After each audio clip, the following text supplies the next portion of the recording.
पंढरपुरात बनावट शेती औषधांची विक्री करण्यात आली आहे। बनावट औषधांमध्ये शेतकऱ्यांचं मोठं नुकसान झालंय।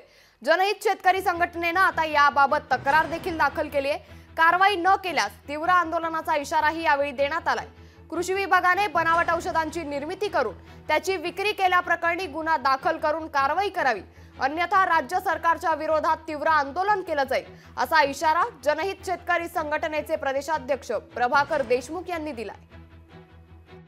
मध्ये आमची अशी मागणी होती की कृषी रसायन कंपनी आणि अनोलीतील एस किरण एजन्सी यांच्यावरती त्वरित फसवणुकीचे गुन्हे दाखल करा आणि जो डीलर आहे सचिन पाटील, ह्या सचिन पाटीलने मध्यस्थी करून तुम्हाला नुकसान भरपाई मिळवून देतो म्हणून 6 महिने ह्या शेतकऱ्यांना नादी लावले।